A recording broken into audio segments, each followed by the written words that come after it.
jeder denkt zu wissen, was gute und was schlechte Werbung ist. Und da hast du manchmal auch abstruse Diskussionen führen müssen mit irgendeinem Vorstand. Ja, mir gefällt aber jetzt der blaue Hintergrund besser. Ja, das ist so, es geht jetzt nicht um dich, lieber Vorstand. Du bist nicht Zielgruppe. Ja? Und der Köder muss immer dem Fisch schmecken und nicht dem Angler. Und das ist ganz oft auch ein Problem in der Praxis. Wie hat sich deine Sicht auf Werbung jetzt im persönlichen Raum auch eigentlich so verändert? Ich kann diese Profibrille, nenne ich es immer, anziehen. Wenn ich einkaufen gehe im Supermarkt, dann kann ich mit meinen Studis da durchlaufen. Wir machen wirklich so eine Begehung von dem Supermarkt. Wir gucken uns alles an und analysieren, was für Techniken benutzen die jetzt hier, um es zum Kauf zu bewegen. Dann habe ich die Profibrille an. Aber 90% der Zeit, wenn ich einkaufen gehe, laufe ich genau wie jeder andere Homo sapiens durch den Supermarkt und da sehe ich ein rotes Schild mit jetzt neu und denke, ach ja, cool. So, Daniel, freut mich, dass du da bist. Vielleicht kannst du dich kurz den ZuhörerInnen noch mal kurz vorstellen. Wer bist du und wieso sitzt du hier in dem Stuhl? Ja, gerne. Tobi, erstmal vielen Dank für die Einladung hier in den Podcast. Ich bin Professor für Marketing an der Hochschule Kaiserslautern am Standort Zweibrücken. Bin 43 Jahre alt, wohne im schönen Saarland in Saarlouis und bin jetzt 6,5 Jahre an der Hochschule. War davor 6 Jahre Professor in Heilbronn, also schon jung Professor geworden. Dafür war ich Unternehmensberater für Marketing, insbesondere Markenmanagement, Pricing. Das waren so ein bisschen meine Steckenpferde. Kannst du uns da mal kurz abholen, so deine ungefähre Reise? Also muss jetzt nicht den ganzen Lebenslauf, aber du warst ja in einigen Unternehmen vorher auch. Ne? Ja, also ich habe relativ früh im Studium für mich entschieden, dass Marketing genau mein Baby ist, dass mir das Spaß macht. Habe dann auch gegen Ende des Studiums in der Konsumgüterbranche dort ein relativ langes Praktikum gemacht und fand das total spannend. Habe aber auch gemerkt, dass mir da einfach durch mein Studium, ich habe da Handelsmarketing im Studium nur gehabt, sehr fokussiert, sehr speziell, aber mir einfach da Know-how fehlt. Und dann habe ich gedacht, ich schlaue mich mal noch ein bisschen auf und habe dann in dem Bereich promoviert. Im Bereich verhaltenswissenschaftliches Markenmanagement war dann so ein bisschen der Lehrstuhl von Professor Esch. Und das hat mich echt total gefesselt. Das hat mich begeistert, Markenmanagement aus so einer verhaltenswissenschaftlichen, psychologischen Brille zu sehen. Und da hat es mich dann während der Promotion schon in die Unternehmensberatung von meinem Doktorvater verschlagen und dann Unternehmen beraten, die irgendwo ein Thema strategisches Markenmanagement-Thema hatten, wie für was stehen wir, was ist unsere Identität, unsere Positionierung, wie treten wir am Markt auf, wie können wir unsere Kommunikation verbessern. Und das war so die ersten Jahre mein Thema. Und dann wollte ich irgendwann mal was anderes sehen, weil sich die Projekte dann doch oft wiederholt haben, so vom Gesamtansatz. Und dann bin ich zu einem anderen Professor in die Beratung gewechselt, Professor Homburg in Mannheim und bei Homburg und Partner gewesen und dort dann dieses Thema Pricing sehr stark vertieft. Was bedeutet das Pricing? Pricing heißt, dass man Preismodelle für Unternehmen entwickelt, sodass im besten Fall der Kunde das Gefühl hat, wir kriegen einen fairen Preis und gleichzeitig verdient man aber als Unternehmen mehr als vorher. Und das ist so die Kunst der Disziplin. Ja? Und das ist gar nicht so einfach, denn je nach Branche hast du natürlich ganz andere Gegebenheiten, ganz andere Wettbewerbsbedingungen, auch eine andere Preissensitivität von einem Kunden. Auf was achtet der Kunde überhaupt beim Thema Preis? Achtet er überhaupt wirklich auf den Preis? Wenn ja, wann? Und wie muss dann vielleicht ein Preismodell sein, sodass der Kunde sagt, oh, das ist ja vollkommen in Ordnung, der Preis. Ja? Also es muss nicht günstig sein, aber der Preis muss in Ordnung wahrgenommen werden und dann hast du einen Käufer gefunden. Also da ist eine ganze Marketingstrategie nur hinter dem Preis. Absolut. Also da kann man sich sehr viele Gedanken drüber machen. Fand ich auch sehr spannend, weil das so die Marketingdisziplin ist, in der du direkt Effekte siehst. Also du hast ja im Markenmanagement oder in der Werbung hast du so ein bisschen das Problem, du machst dir ganz viel Gedanken, entwickelst ein neues Konzept und vielleicht in einem halben Jahr oder in einem Dreivierteljahr oder in einem Jahr siehst du, irgendwie hat es was gebracht. Aber im Thema Preis siehst du halt manchmal am Abend schon, habe ich jetzt mehr in der Kasse als vorher. Natürlich gibt es da auch weiche Effekte, wie ist das Preisimage fair, das ist sehr langfristig, aber kurzfristig, wenn du Preismodelle einführst oder änderst, siehst du sofort in der Kasse, was ist passiert. Das heißt, so zusammengefasst kann man sagen, eigentlich schon war das Thema Marketing schon immer interessant für dich in deinem Leben. Wie hat sich denn deine Sicht, also ich muss jetzt aufpassen mit dem Wording, weil wenn ich jetzt Werbung sage, Werbung ist nicht Marketing, ne? Das muss man differenzieren. Aber trotzdem natürlich, wenn man sich viel mit Marketing beschäftigt, hat man ja auch viel mit Werbung zu tun. Und wie hat sich deine Sicht auf Werbung jetzt im persönlichen Raum auch eigentlich so verändert? Weil wenn du denkst ja nur noch dann in Marketing, wenn du da das studierst, promovierst, drin arbeitest. Ja, das ist gar nicht so. Das ist gar nicht so. Also ich würde sagen, ich kann diese Profibrille, nenne ich es immer, anziehen. Ja. Ich sage mal das Beispiel, wenn ich einkaufen gehe im Supermarkt, dann kann ich mit meinen Studis da durchlaufen. Wir machen wirklich so eine Begehung von dem Supermarkt. Wir gucken uns alles an und analysieren, was für Techniken benutzen die jetzt hier, um es zum Kauf zu bewegen, neue Produkte zu zeigen. Welche Beleuchtung funktioniert jetzt gerade bei Fleischgut, bei Obst und Gemüse und so weiter. Dann habe ich die Profibrille an. Ja. Aber also in 90% der Zeit, wenn ich einkaufen gehe, laufe ich genau wie jeder andere Homo sapiens durch den Supermarkt und da sehe ich ein rotes Schild mit jetzt neu und denke, ach ja, cool, das probiere ich doch mal. Ja. Und erst vielleicht irgendwann blitzt es danach mal hoch, dass ich denke, jetzt bin ich eigentlich dasselbe Opfer der Marketingkampagne vom Supermarkt geworden, aber das ist so. Und was würdest du sagen, was ist diese eine Sache, du hast gerade schon ganz viele Punkte genannt, was wahrscheinlich jetzt schon viele gar nicht so bewusst war, aber was ist so eine Sache, was die meisten Menschen über deinen Job oder über Marketing unterschätzen? Ja, also das ist gerade das Thema, was du eben gesagt hast, Werbung. Ja, also das ist so der Punkt, der mich im Beruflichen dann auch immer in der Praxis ab und an mal auf die Palme gebracht hat, dass halt zur Werbung jeder eine hohe Kompetenzvermutung an sich selbst. Also jeder denkt, er kann mitreden. Ja. Jeder hat eine Meinung. Jeder denkt zu wissen, was gute und was schlechte Werbung ist. Und da hast du manchmal auch abstruse Diskussionen führen müssen mit irgendeinem Vorstand über mir gefällt aber jetzt der blaue Hintergrund besser, und das ist so, der erste Punkt ist halt, es geht jetzt nicht um dich, lieber Vorstand, weil du bist nicht Zielgruppe, und der Köder muss immer dem Fisch schmecken und nicht dem Angler und das ist ganz oft auch ein Problem in der Praxis, dass du siehst in vielen Unternehmen, dass halt dann gerade in kleineren oder auch Unternehmen, die halt nicht so eine starke Marketingorganisation haben, redet halt noch irgendwie die Geschäftsführung, Vorstand relativ stark mit. Und da passiert ja dieser Klassikerfehler, dass aus einer Ich-Ego-Perspektive diskutiert wird. Ne? Genau. Ich finde die Werbung muss so und so sein, das gefällt mir gut. Ja. Und das sind so Sätze, da sträubt es mir direkt die Nackenhaare, und ich denke so, nein, falsche Sichtweise. Ja. Ob dir das gefällt, ist letztendlich vollkommen Wumpe. Ja. Es muss immer die Brille sein, wir haben eine Zielgruppe, wir haben Menschen, den wir damit abholen wollen, den wir ansprechen wollen, den wir emotional abholen wollen, die richtigen Argumente liefern wollen und zum Kauf bewegen wollen. Und für den muss die Werbung richtig sein und nicht für einen 60-jährigen Vorstand. Ja, das stelle ich mir aber richtig schwer vor, diese objektiv zu bleiben, weil dein persönlicher Geschmack spielt ja doch trotzdem immer mit. Und du willst ja auch, dass Werbung ansprechend ist. Und da ist einfach dein persönlicher Geschmack ist einfach immer mit dabei. Und dass man da trotzdem die Distanz wahrt, ist, glaube ich, wirklich das, was halt so das ist nicht einfach, aber das meine ich mit diese Profibrille anziehen. Ja, und genau. Was natürlich brutal hilft, das sage ich auch immer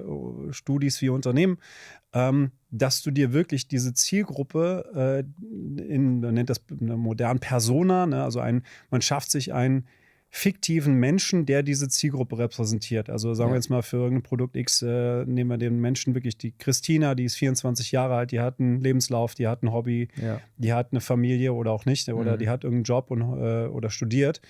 Und dann baut man sich diese Person so plastisch für sein inneres Auge wie möglich. Oder ich sage sogar, macht eure Persona, also diese Christina als Beispiel, macht einen lebensgroßen Pappaufsteller von diesem Menschen und nehmt den in jedes Meeting mit. Ja. Weil dann ist unser Gehirn, dann ist das nicht so abstrakt. Genau. Dann ist der Transfer, den unser Gehirn machen muss, ist nicht so groß, sondern da haben wir dann einen Pappaufsteller von der Christina da stehen. Ich meine, Pappaufsteller brauchst du heute auch nicht, mehr machst ein digitales Bild von ihr an die Wand, aber es ist dann, unser Gehirn ist dann besser in der Lage, diese Empathie aufzubringen und sich in diese Person hineinzuversetzen, die da dann, für die wir das Marketing machen, für die wir die Preise machen, für die wir die Werbung machen, die Produkte designen. Alles muss ja der Zielgruppe gefallen. Und natürlich, du hast absolut recht, es fällt uns leichter, uns in Menschen, Zielgruppe hineinzuversetzen, die so sind wie wir. Ja. Das siehst du immer bei Höhle der Löwen, dass viele Startups entwickeln Produkte, wo sie selber ein Need gesehen haben für sich, bei sich selbst. Ja. Und dann kannst du natürlich total leicht andocken mit deiner Zielgruppe. Und deshalb habe ich immer einen Heidenrespekt, wenn das halt eine Krisendiskrepanz irgendwo ist. Also wenn Studis ein Produkt entwickeln für keine Ahnung, 70-Jährige. Ja? Weil da hast du natürlich aus deiner persönlichen View und von deinen Bedürfnissen, Medienverhalten, allem, bist du ganz weit weg. Und wenn du da aber den Transfer erfolgreich schaffst, Respekt, das ist super. Mega. Das ist ein richtig guter Tipp, glaube ich, das mit der Persona erstellen, weil du dir dann die Frage stellen kannst, was würde Christina denken und nicht, finde ich das jetzt gut. Ne? Genau, also das ist immer die richtige Frage. Was würde Christina denken, was würde Christina gefallen, wo wird die klicken, was wird die löschen, was wird die wegswipen, was wird die sich anschauen. Ja, das ist genau die richtige Idee und je genauer auch du da mit Zahlen, Daten, Fakten deine Persona verstanden hast und auch wirklich dich in die Persona reinfühlen kannst, umso besser. Und da sage ich auch immer, da helfen über das Thema Zahlen, Daten, Fakten hinaus, hilft es mir immer total, mit Menschen aus der Zielgruppe einfach mal zu reden. Ja, und einfach mal in einem Gespräch 1:1 mal eine Dreiviertelstunde, zu quatschen. Jetzt nicht über Alltagsbelanglosigkeiten, sondern über das Thema, was für eine Bedeutung hat das Produkt für dich? Wieso kaufst du es? Wieso hast du dich für die Marke entschieden und nicht für eine andere? Was war da an dieser Marke besonders? Und dann, da kann man sich auch über gewisse Fragetechniken den Motiven nähern, weil Motive sind das, was letztendlich uns Homo sapiens dazu bringt, dass wir ein Produkt kaufen. Also Produkte sind immer Lösungen für Probleme und ein Problem ist nichts anderes als ein Motiv. Ja? Also das ist, wir wollen unsere Motive befriedigen und wenn du das verstanden hast, wieso jemand was tut, dann bist du am Sweet Spot. Ja? Dann hast du es sozusagen durchgespielt. Das ist ja heutzutage auch einfacher als, sage ich jetzt mal, vor 30, 40 Jahren diese Surveys, ne, dass du Leute befragst, weil heute geht das digital relativ einfach. Ich habe mir gerade die ganze Zeit im Kopf gedacht, früher musst du erstmal die Zielgruppe finden auf der Straße und die zusammenbringen und die befragen. Das war ja ein viel größerer Aufwand.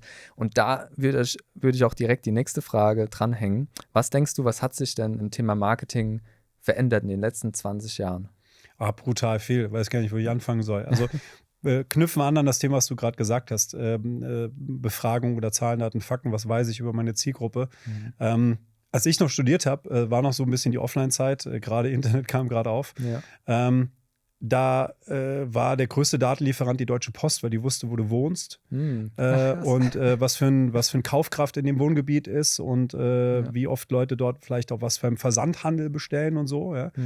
Und ansonsten wusste man recht wenig über Kunden und man musste ganz vieles erfragen und musste teuer Befragungen durchführen auf der Straße oder damals noch telefonisch. Das ist heutzutage, habe ich ja riesige Datenlieferanten im Marketing zur Verfügung, die mir fast den gläsernen Kunden bieten. Ja, also das ist ja auch immer der Mythos, den ich meinen Studis versuche zu erklären, dass Social Media kostenlos ist. Ja, aber nicht umsonst. Das ist nicht umsonst. Du zahlst mit deinen Daten. Genau. Und wenn ich natürlich dann über einen Instapixel weiß, was du alles so dir anguckst in deiner Timeline, wo deine Hand, dein Finger auf deinem Handy länger verweilt, wo du vielleicht auch mal klickst, das weiß ich ja heutzutage alles. Und das heißt, wir wissen heutzutage über Menschen, deren Interessen, deren Hobbys, welche Filme sie gerne gucken, welche Sportarten sie gerne mögen. Mögen sie vegan, mögen sie glutenfrei, Low Carb, High Carb. Wir wissen ja das alles. Also nicht über dich, Tobi, nicht über mich, Daniel, aber über die IP-Adresse, über den Pixel wissen wir das. Genau. Ja? Und wenn man die Daten halt intelligent miteinander verknüpft, also nehmen wir jetzt das Beispiel, ich nehme die Metadaten, also Insta, Facebook, ich weiß dann vielleicht noch was von Amazon, ich weiß noch was von was die Menschen googeln, ich habe noch meine eigenen Shop-Daten, kaufe mir noch 2, 3 Datenquellen dazu, dann weiß ich schon sehr, sehr, sehr, sehr viel über meine Zielgruppe, wenn ich die Daten intelligent verknüpfe. Also das ist ein Riesenschritt nach vorne, aber auch da wieder, wenn es allen zur Verfügung steht, muss man trotzdem sehr, sehr besser sein als die anderen da drin. Ja, und ein zweiter großer Punkt ist natürlich, dass sich die komplette mediale Welt verändert hat. Ja, also vor 20 Jahren, 25 Jahren war, sagen wir mal, das Thema Werbung auch noch relativ simpel gegenüber heute. Also ich hatte meine reichweitenstarken Kanäle, jeder hat Fernsehen geguckt und wenn ich jemanden in Deutschland erreichen wollte, habe ich vor Wetten, dass den Werbeblock gebucht samstags abends. Ja, da saß die Familie vom Fernseher. Das ist heutzutage total zersplittert. Jeder sitzt vor seinem iPad, hat neben noch ein Handy in der Hand. der ist auf Netflix, der ist auf TikTok, der ist auf YouTube oder Amazon oder Disney. Die Welt ist also brutal komplex geworden. Und diese Komplexität, die kriegst du fast nicht mehr händisch geregelt. Also brauchst du heutzutage auch das Thema KI beispielsweise, um dir so eine optimale Medienmix-Welt zusammenzubasteln, sodass diese Christina, die wir dann abholen wollen, dass die genau an den Punkten abgeholt wird, wo sie auch unterwegs ist. Und das ist für jeden sehr individuell. Das ist echt eine Hausaufgabe, das zu managen. Ja, als Vor- und Nachteil. Du hast zwar also wirklich fast 99% der Persönlichkeit des Menschen und weißt ganz genau, wo er stoppt, aber du hast halt, wie du gesagt, diese Diversität.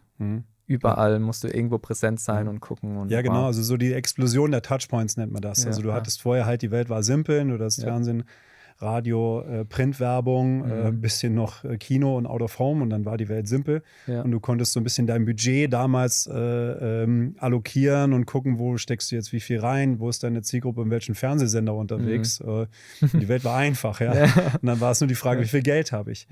Und dann kam ja dein Schritt in die Professur. Vermisst du manchmal etwas aus deiner Zeit als Berater oder in der freien Marktwirtschaft? Ja, schon, aber das muss ich sagen, das lässt sich ganz gut darstellen mit Studis jetzt in studentischen Projekten. Also das, was ich schon heute immer noch spannend finde, ist mit Unternehmen zusammen komplexe neue Problemstellungen lösen. Weil das ist was, wenn jetzt heute ein Unternehmen auf einen zukommt und sagt, hey, wir haben das und das Problem, könnt ihr uns da helfen, dann ist das für mich auch oftmals irgendwie was Neues. Das habe ich nicht schon 10-mal durchgespielt, sondern das ist immer wieder neu und immer wieder spannend. Und dann fühle ich auch so ein bisschen mein Gehirn nochmal gekitzelt, weil ich mich echt reindenken muss. Und dann muss die Lösung, hat ja auch einen hohen Anspruch. Das ist ja für ein Unternehmen, muss das ja was sein, wo die auch happy sind und was die wirklich weiterbringt. Und dementsprechend will ich dann ja auch was Gutes abliefern und mein Anspruch an mich selber ist auch sehr hoch. Und dieser Druck auch, der macht schon Spaß. Das ist wie so ein bisschen wie beim Sport, das Pokal-Endspiel, auf das man dann, wo man nochmal ganz mit Energie reingeht. Und das habe ich früher halt als Berater gemacht und jetzt mache ich dann halt das öfter mal oder regelmäßig mit meinen Studierenden in Kooperationsprojekten. Beispielsweise letztes Semester haben wir ein großes Projekt gehabt in Möbelmartin. Und haben für die in 3 Teams verschiedene Fragestellungen beleuchtet, von Social Media über deren Printprospekte, Plakatwerbung, deren In-Store-Layout nochmal neu Design für die. Und das war natürlich auch toll für die Studis. Da sieht man, dass die richtig was mitnehmen, dass die auch angespannt sind, wenn sie da vor der Geschäftsführung präsentieren müssen. Und ich fieber dann mit. Ja, klar, ja. Und wenn dann auch alle feiern, dann auch, wenn es gut gelaufen ist. Und das ist so der Kitzel, der halt diese Projektarbeit in der Beratung ausmacht. Aber den kann ich immer noch hier mit den Studis hier ganz gut realisieren. Ja. Das heißt, du bist jetzt ja seit 2019, du hast gesagt 6,5 Jahre. Seit 2019 bist du dann Lehrbeauftragter oder Professor am Standort Zweibrücken. Was würdest du sagen, was macht den Standort Zweibrücken, was macht er besonders? Ja, es ist so ein bisschen der Kuschelstandort, sage ich jetzt mal. Also es ist, wir liegen ja da oben auf dem Berg ganz eng beisammen. Und du hast halt wenig Studierende, also im Sinne von kleinen Standort. Du hast ca. 2000 Studenten, du hast knapp 30 Professoren jetzt bei uns im Fachbereich und das heißt, du kennst fast alle. Also meine Studierenden in meinen Kursen, die kenne ich. Da kenne ich jetzt nicht alle Namen, aber viele. Und man sieht sich in der Mensa, man sieht sich beim Kaffee, man sieht sich auch mal so zwischendurch. Und das ist so ein bisschen das, was ich da ganz toll finde in Zweibrücken, dass das wie wie eine kleine Familie ist da oben auf dem Berg. Und man ist nicht anonym auf einem riesen Campus unterwegs, wo man keinen kennt, sondern die Studis kennen sich alle untereinander. Ich kenne die Studis kennen mich. Es sind kurze Wege, man ist nah beieinander. Ist kuschelig. Schön. Jetzt würde mich mal interessieren, wie viele Fächer unterrichtest du dann? Ja, also du hast ja immer so Unterteilung in Winter- und Sommersemester und das sind so circa 5 bis 6 Fächer pro Semester. Ich mache nur im ersten Semester die Einführung in die BWL in einem Studiengang. Das ist so das allgemeine Fach. Aber ansonsten bin ich halt so der Marketing-Spezialist im Fachbereich und habe dann so meine Marketingfächer von Grundlagenmarketing, Vertiefung Marketing, Unternehmenskommunikation, Käuferverhalten, Marketingprojekte, also Mittelstandsprojekte im Marketing, also Mobile Martin-Projekt beispielsweise. Ja. Und was ist dein absoluter Liebling? Wenn du dich jetzt entscheiden müsstest, was ist dein absolutes Lieblingsfach? Ja, ich habe natürlich so 1, 2 Fächer, die ich echt gerne mache, aber jetzt so mein momentanes Baby, was mich auch emotional am meisten umtreibt, ist der neue Studiengang, den ich jetzt letzten 12 Monate entwickelt und jetzt an den Start bringe im Oktober. Das ist der Studiengang Digital Sales und Marketing Management. Wir haben da 3 Themen, die wir miteinander verknüpfen. Zum einen alles, was das Thema Marketing, also insbesondere dort der Bereich Kommunikation und Pricing, aber auch Markenmanagement als großes Thema und dann das Thema Sales, also Vertrieb. Wie kriege ich das Produkt jetzt wirklich verkauft? Und diese beiden Themen verknüpfen wir halt digital. Und digital nicht nur einfach irgendwie in der Online-Welt, sondern so vernetzt, dass eigentlich die Grenzen zwischen Marketing und Vertrieb, die es oft in der Praxis in Unternehmen noch gibt, die sind eigentlich nicht mehr zeitgemäß, sondern die gehören eigentlich aufgebrochen. Das muss alles miteinander verzahnt laufen. Dafür kannst du halt heutzutage super KI einsetzen. Und also die 3 Aspekte, also Marketing, Sales und digitale KI-Vernetzung, das sind die Themen, die wir in dem Studiengang spezialisiert miteinander verknüpfen wollen. Und das macht richtig Spaß. Sowohl den Studiengang jetzt zu entwickeln, hat Spaß gemacht, aber jetzt auch gerade da die Werbetrommel für zu rühren und im Oktober mit den Studis dann durchzustarten in den neuen Studiengang. Wenn jetzt jemand sich für Marketing und so weiter interessiert, was ist dann an dem Studiengang anders als bei den anderen?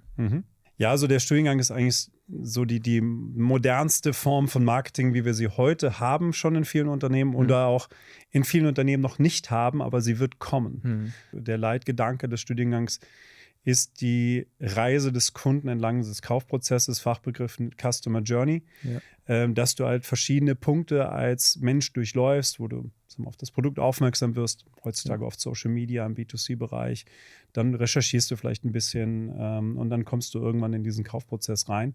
Also du durchläufst 5, 6 Schritte.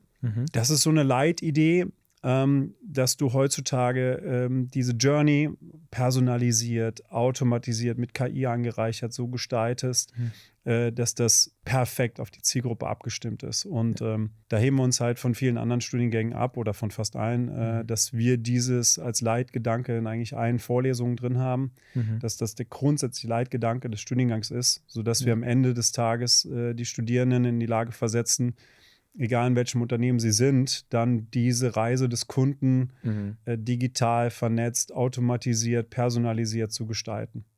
Okay, krass. Und wann geht's los? Also ab wann kann man da das studieren? Genau, also ab Mai geht die Einschreibefrist los und geht bis Mitte Juli auf jeden Fall. Und dann der Studienstart ist zum Wintersemester 26. Im Oktober geht's los und dann begrüßen wir unsere ersten Digital Sales und Marketing Studis in Zweibrücken. Das klingt sehr, sehr aufregend. Gibt es etwas, das du Studieninteressierten, nicht nur jetzt für den Studiengang, sondern generell für BWL Marketing, was du denen mitgeben würdest, was sie wissen sollten, bevor sie starten zu studieren? Ja, ich würde mir 2 Sachen anschauen. Und zwar zum einen, wenn du wirklich was mit Marketing-Fokus spezialisiert studieren möchtest, schau dir vielleicht an, wie viel Marketing steckt da wirklich drin, weil es ist immer relativ easy, in Studiengang irgendwie Marketing irgendwas zu nennen. Aber manchmal findet man halt dann, wenn man genauer hinschaut, raus, da sind 2 oder 3 Vorlesungen nur von 30, die du in deinem Studiengang hast, sind dann marketing-spezifisch und der Rest ist eigentlich nur allgemeine BWL. Und da vielleicht als kleiner Werbeblock, bei Digital Sales und Marketing Management ist knapp die Hälfte marketing-spezifisch. Okay. Das heißt, es ist schon sehr, sehr, sehr fokussiert. Und der zweite Punkt ist, schau dir vielleicht an, und das ist nicht so ganz einfach als Schüler oder Studieninteressierter, wie modern oder neu ist der Studiengang. Weil Marketing, wie wir es gerade eben schon diskutiert hatten, ist halt, hat sich radikal verändert. Wenn du halt einen alten Studiengang, in Anführungszeichen, mit alten Inhalten studierst, da hast du halt keine Ahnung von KI, wenn du rausgehst. Du hast sowas wie Automatisierung, Vernetzung nicht verstanden. Und klassisches Marketing, um Gottes Willen, braucht man immer noch. Ja, klar. Aber heutzutage, wenn du jetzt in 5 Jahren dann auf den Arbeitsmarkt läufst oder in 4, dann brauchst umso mehr halt diese Kompetenzen, die halt ein moderner Studiengang dir beibringt. Ja, aber verstehe ich auch, das ist nicht so einfach zu sehen für jemand, der sich jetzt gerade mal da so rein sucht in Studiengänge, zu erkennen, wie viel Modernität steckt da drin. Ja, verstehe. Und wenn du jetzt Erstsemester wieder wärst, welchen Skill würdest du als erstes priorisieren? Lernen. Ja, das ist so der Klassiker, der gilt aber schon seit Ewigkeiten, dass du halt beim Abi, das dachte ich selber, boah krass, ich habe jetzt Abi geschrieben und in meinem Leben noch nie so viel gelernt. Und dann kommt die erste Klausurenphase und dann denkt, das ist ja wie Abi.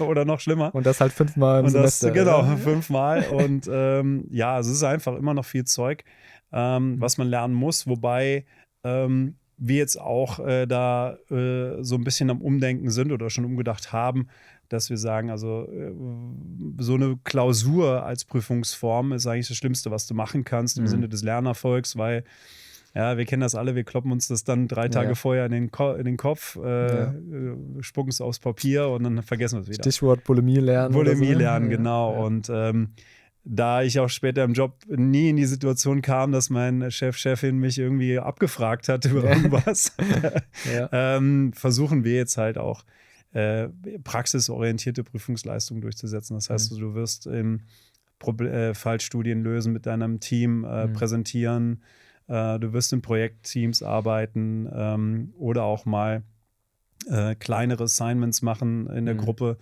und die dann präsentieren. Und daraus wird dann die Prüfungsleistung generiert, weil ich auch der Überzeugung bin, dass da prüfen wir ja Kompetenzen ab, die du später auch wirklich brauchst. Ja. Dennoch ist es viel. Also Studium ist nie einfach fortgesetzte Schule und man geht hin und sitzt das auf eine Arschbacke ab.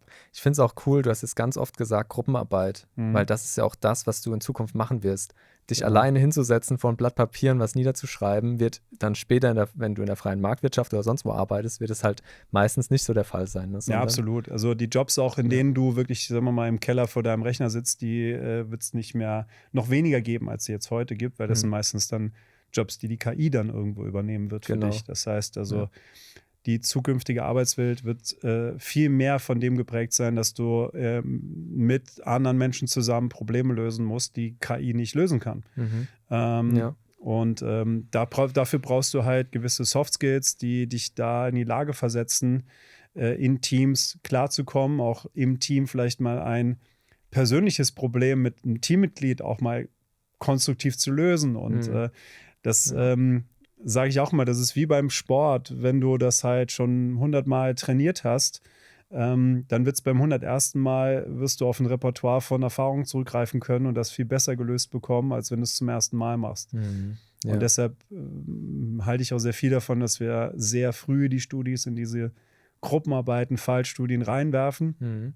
Ich weiß, dass das nicht immer auch jetzt aller Liebling ist, weil manchmal ist es natürlich besser, in der Komfortzone einfach an seinem Blatt Papier zu arbeiten und sich nicht mit den anderen Hanseln rumzuschlagen, aber so ist das halt. Das ist nicht die Realität, also genau. Die sieht halt anders aus. Ja. Richtig. Jetzt würde ich noch mal kurz zum Abschluss über dein Studium sprechen, beziehungsweise über deine Promotion. Die ging ja über das Thema Markenkommunikation und virale Videos. Ja. Kannst du das mal in einem knackigen Satz formulieren, was da quasi dein Fazit war?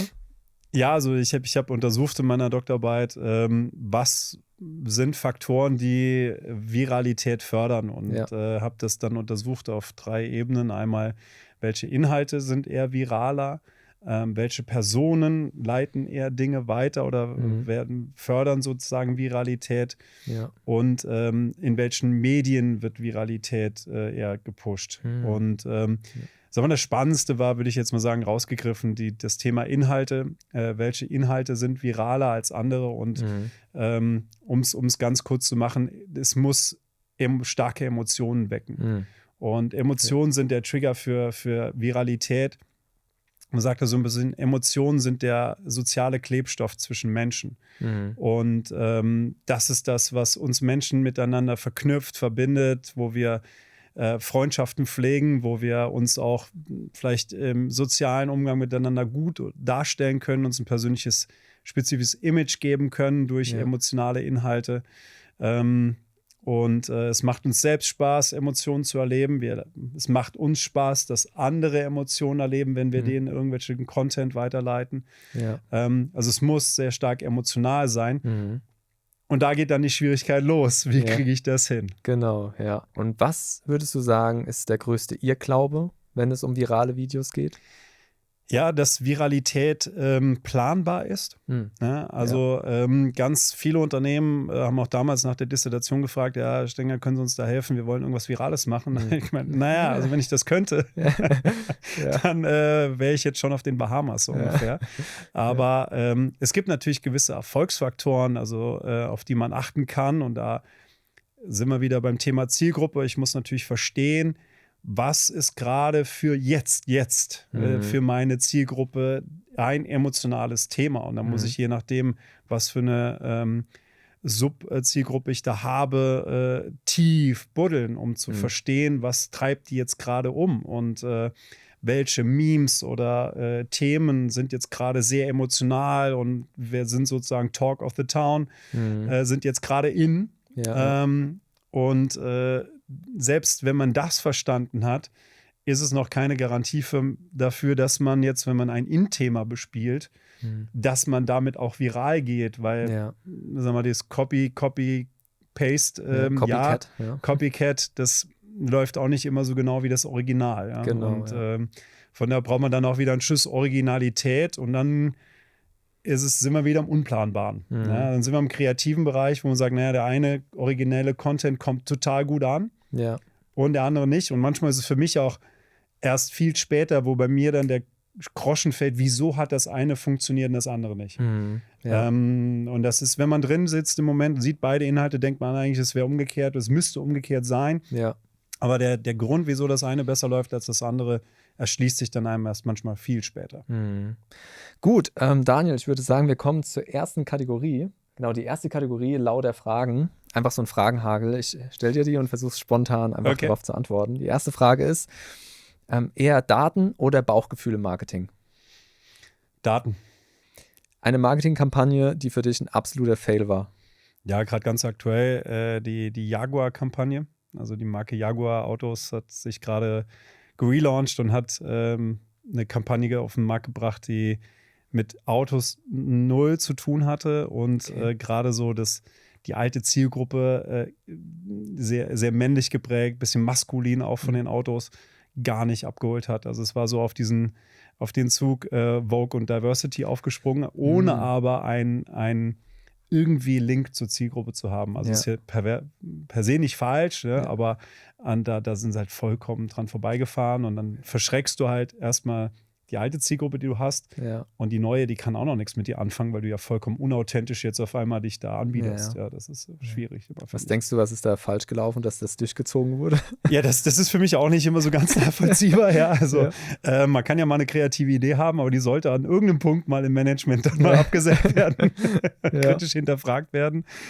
Ich glaube, da hat man halt einfach das strategisch Fehler gemacht. Also man hat sich irgendwie gesagt, man macht jetzt, wenn dann bei Jaguar von klassischen Verbrennern auf E-Autos umsteigt, macht man die Marke ganz neu.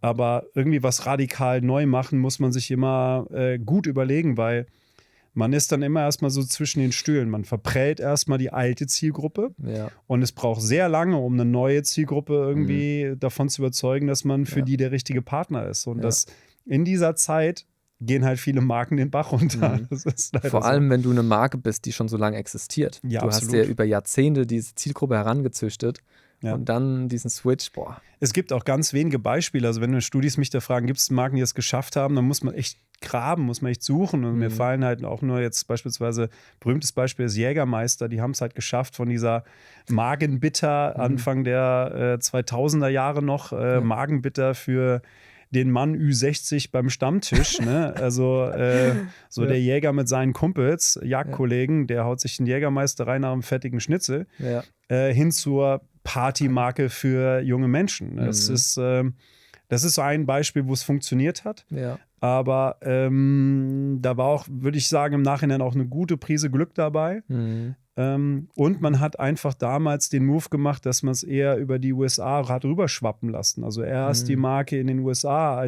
wo die Marke gar nicht bekannt war, dort bei Null angefangen hat, sie dort als Partymarke etabliert hat bei jungen Menschen. Und dann haben die deutschen jungen Menschen das adaptiert, was die Amis cool fanden. Und so ging das Ganze. Ja. Aber hätte man das in Deutschland versucht, dem 18-Jährigen zu erklären, nee, guck mal, das, was dein Opa da trinkt, das ist auf einmal jetzt cool, das hätte nicht funktioniert. Ach, krass. Das ist ein smarter Move, ja. Ich glaube aber, das war pures Glück. Ich weiß nicht, ob das so strategisch geplant war. Wäre mal spannend rauszufinden. Ja. Was macht dir an der Lehre am meisten Spaß? Wenn ich das Gefühl habe, dass meine Studis so einen Aha-Effekt haben. Das heißt also, die nehmen wirklich was mit und kommen auch vielleicht mit ein bisschen Abstand zu mir und sagen, boah, das da war echt cool. Also im Sinne von, nehmen wir nochmal irgendein Praxisprojekt. Meistens sind die Studis, wenn sie auch drin sitzen und drin arbeiten in dem Projekt, ist natürlich jetzt, ist Arbeit. Arbeit tut immer ein bisschen weh.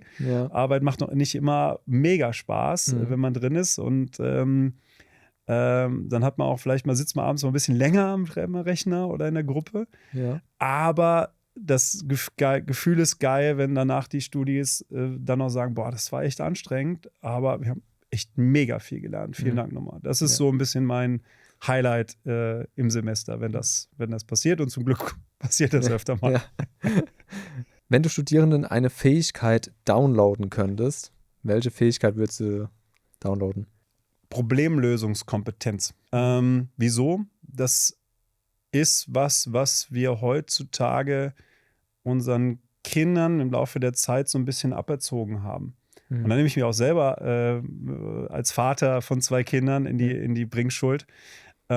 Ich habe das Gefühl, wir wollen als Eltern heutzutage Dinge anders machen als unsere Eltern und übertreiben es manchmal. Also wir nehmen unseren Kindern viel zu viele Probleme aus dem Weg, lösen die schon vorher, sodass die Kinder sie gar nicht lösen müssen und versuchen natürlich aus einem guten Motiv irgendwie auch den Urwald so ein bisschen freizuschlagen, durch den die Kinder im Leben durch müssen. Ja. Aber dadurch bleibt dieses Thema Problemlösungskompetenz so ein bisschen auf der Strecke und damit auch ein ganz wichtiger Punkt Resilienz. Also wenn ich mein Problem nicht sofort gelöst bekomme, trotzdem dran zu bleiben und auch mal zu beißen und auch mal ein bisschen Scheiße fressen und den Kopf trotzdem über Wasser zu halten und sagen, hey, komm, weiter, morgen wieder aufstehen und weiter geht's. Und nicht beim ersten Failure dann den Kopf in den Sand zu stecken und aufzugeben und was anderes zu machen. Ja, das ist so ein bisschen eine Tendenz, die ich sehe und das ist gar nicht sehe ich gar nicht als Ursache, dass die junge Generation, schimpft man immer so ein bisschen, aber das ist jetzt nicht unbedingt, wo man sagen kann, das sind die Schuld oder so, sondern ich sehe da eher die Verantwortung auch bei denen, die für das Thema Problemlösung verantwortlich sind, das sind die Eltern. Ja, also wir müssen viel mehr unsere Kinder viel früher und viel öfter in die Position bringen, dass sie mal scheitern dürfen. Dass sie auch mal auf Probleme treffen und auf die Nase fallen. Weil nur wenn man das lernt, wieder aufzustehen und nochmal nach einer anderen Lösung zu suchen, dann wird man darin besser. Und das ist heutzutage, müssen wir den Studis, die wir haben, mehr beibringen, als ich glaube, das vor 20 Jahren noch der Fall war. Dein persönlicher Marketing-Pet-Peeve? Ja, gibt es mehrere, aber einer, wo ich mich immer drüber aufrege, ist, ich nenne es mal Zielgruppenarroganz. Was heißt das? Wir wissen eigentlich aus der Konsumentenpsychologie, dass unsere Zielgruppe sich mit so einem Insta-Reel in 2 Sekunden entscheidet, gucke ich weiter oder nicht. Und dementsprechend muss das am Anfang direkt einen Hook geben, es muss einen Catch geben, du musst irgendwie dranbleiben wollen, weil es dir Mehrwert bietet, weil du denkst, das ist irgendwie informativ oder emotional oder was auch immer. Und dann gibt es halt Unternehmen, die denken, ja, nee, ist ja alles richtig Stenger, ne, dass das so normalerweise so ist. Aber unsere Zielgruppe, die liebt uns so sehr, die guckt auch eine Viertelstunde ein vollkommen langweiliges Video und das ist super, dass das so langweilig ist, weil unsere Zielgruppe ist ja anders als alle anderen Menschen. Das nenne ich immer so Zielgruppenarroganz, ja, und die gibt es halt nicht, ja. Also niemand liest eine DIN A4 Seiten E-Mail, die einfach nur Prosa ist. Das macht kein Mensch. Ja. Und dann musst du manchmal Diskussionen führen, ja, nee, aber unsere Zielgruppe, die ist ja so hochgradig motiviert, Infos von uns zu bekommen, die liest auch eine DIN A4 Seite von uns. So, nee, macht die nicht. Ja. Also man muss eigentlich davon ausgehen, du musst mit jedem neuen Reel überzeugen, mit jedem neuen Video, mit jedem neuen Text musst du die Leute neu überzeugen, dass du ja, absolut. Dass du das bist, und dabei die Regeln, die Gesetze halt einfach berücksichtigen und kein Homo sapiens widmet sich irgendwas, was keinen Mehrwert stiftet, heutzutage länger als ein paar Sekunden. Ja. Das passiert nicht. Gut, das war schon die Kategorie. Dann würde ich direkt in die nächste Kategorie gehen, und zwar lauter Mythen. Ich würde das jetzt so formulieren, dass ich dich mit diesem Mythos anspreche und du reagierst einfach darauf, okay? Ja. Okay. Marketing ist nur Werbung. Das ist ein bisschen bunt machen und das war's. Nein, natürlich nicht. Auf gar keinen Fall. Also natürlich ist Marketing also Werbung nimmt einen großen, wichtigen Teil von Marketing ein. Insbesondere B2C steckt das meiste Geld drin, also die meisten höchsten Invests. Aber Marketing ist viel mehr eine Denkhaltung. Ja? Eine Denkhaltung, dass ich die Bedürfnisse, Wünsche, Erwartungen meiner Kunden in den Mittelpunkt meines Handels stelle. Und dann, wenn man das verstanden hat, dann ist Marketing auch richtig mächtig und powerful im Unternehmen, weil dann gehst du mit einer Denkhaltung ran, mit einer ganz anderen auch Power und Energie im Unternehmen als Marketeer. Dann denkst du das ganze Thema ganzheitlich und nicht einfach nur isoliert. Wir bauen jetzt ein paar lustige Videos raus, also unserem Insta-Channel oder so. Das ist zu eindimensional. Ja. Marketing ist nur für große Unternehmen überhaupt relevant? Nein, also gerade es gibt so viele Beispiele von kleinen Unternehmen, die in ihrer kleinen Nische total die Heroes sind und für ihre Zielgruppe sowohl einen coolen Markenauftritt haben, eine emotionale Verbundenheit geschaffen haben, auch eine große Bekanntheit haben in ihrer kleinen Zielgruppe.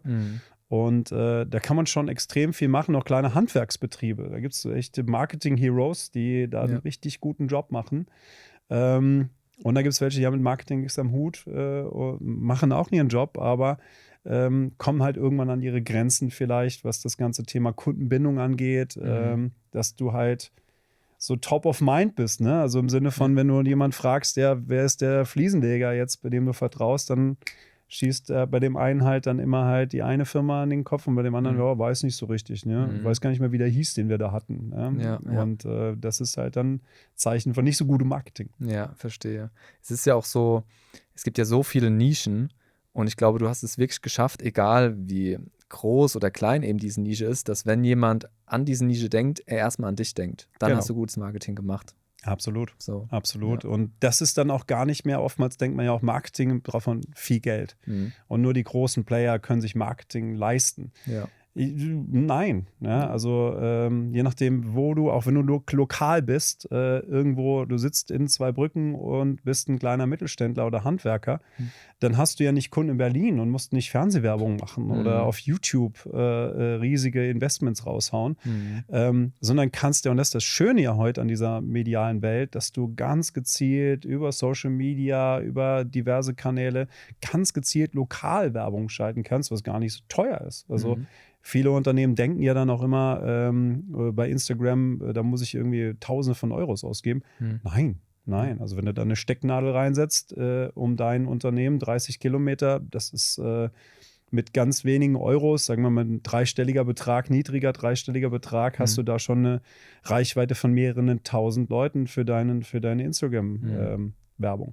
Okay, der nächste Mythos wird interessant. Preis senken bringt immer mehr Kunden.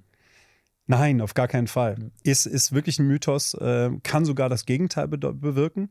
Also nehmen wir mal das Beispiel, das hatte ich wirklich mal real im Auto saß und habe gedacht, es war eine Realwerbung, vielleicht gibt es deshalb real nicht mehr, aber irgendwie 100 Gramm Steak für 59 Cent. Und dann saß ich so im Auto und habe gedacht, also was mag das bloß für Fleisch sein? Ja. Ja, das heißt, du hast bei gewissen Produkten hast du auch so ein Preis-Qualitätsschema. Das haben wir jetzt ja auch nochmal so ein bisschen als geflügeltes Wort. Wenn du irgendwas bei Temu bestellst, dann hat das halt dann auch seine Qualität. Ja, und du hast halt, du denkst halt oft auch, wenn du dich nicht super gut auskennst, was selten der Fall ist heutzutage, dass du Profi in einem Produktbereich bist, siehst du einen Preis und denkst, na, zu dem Preis kann es ja fast auch nur Schrott sein. Ja. Also das, von daher muss man immer genau aufpassen, in welchem Bereich funktioniert der Effekt. Ne? Also wenn du günstiger wirst, dass du mehr verkaufst, das gibt's. Ja. Aber das Gesetz geht nicht unbegrenzt nach unten oder auch nicht unbedingt bei allen Produkten. Also kauf einen guten Wein, und da steht ein Wein für 1,99 im Tetrapack.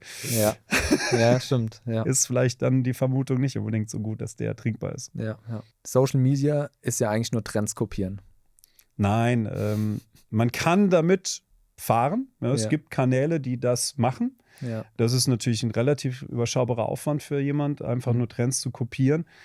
Aber auch da ähnlich wie wenn du als Mensch nur andere Menschen kopierst, hast du ja keine eigene Identität. Du hast nicht etwas, wofür du jetzt stehst. Und als Unternehmen, als Marke will ich ja für die Dinge stehen, die ich mir vorher überlegt habe, wofür wir stehen wollen. Was sind meine Benefits? Was ist auch mein Charakter, so ein bisschen wie sie mit drauf?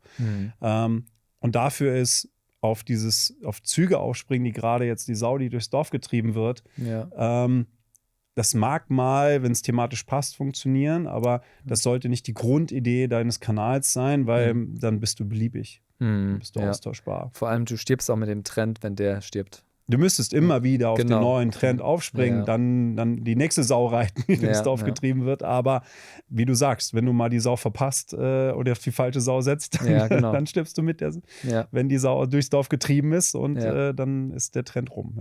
Ja.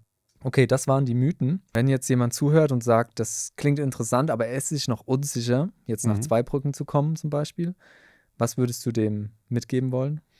Ja, informier dich. Also schaff eine Lösung für dich, für deine Informationsbedürfnisse. Entweder komm zum Tag der offenen Tür, schau dir den Campus live an, schau dir die Studiengänge an, die wir dort haben. Es gibt auch natürlich ganz viel auf unserer Webseite, um sich das anzuschauen. Du findest aber auch Angebote wie Webinare, in die du dich reinschalten kannst, wo Studiengänge nochmal vorgestellt werden. Oder schreib einfach ganz gezielt eine E-Mail an mich oder an meine Kolleginnen und Kollegen. Wir sind da auch relativ nahbar, wir sind da relativ nah dran und antworten da auch auf offene Fragen von Studieninteressierten oder auch von Eltern, die etwas wissen wollen über unsere Studiengänge oder noch eine Frage haben. Cool. Gut, Daniel, ich glaube, das war's. Vielen, vielen Dank für deine Zeit.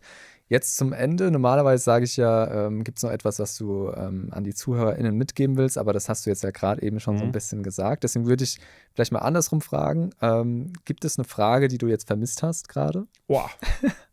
Ja, ich habe noch auf die Frage gewartet, wann du mich über den Aufstieg des 1. FC Kaiserslautern fragst, der hoffentlich dann diese Saison doch noch irgendwie klappt. Bei Fußball bin ich ja leider komplett raus. Ich bin zwar Lauterer, aber da wir hoffen es, ja? Ja. Gut, super. Ja, vielen Dank dann an der Stelle. Wenn euch die Folge gefallen hat, dann zeigt es auch mit einer positiven Bewertung und teilt diese Folge auch mal an jemanden, wo ihr denkt, den könnte das auch auf jeden Fall interessieren. Und wenn es euch interessiert habt, wir haben es jetzt ja ein paar Mal gesagt, ihr könnt uns jederzeit erreichen über Social Media, aber auch über die Homepage. Und dann würde ich sagen, wir sehen uns beim nächsten Mal. Macht's gut. Ciao.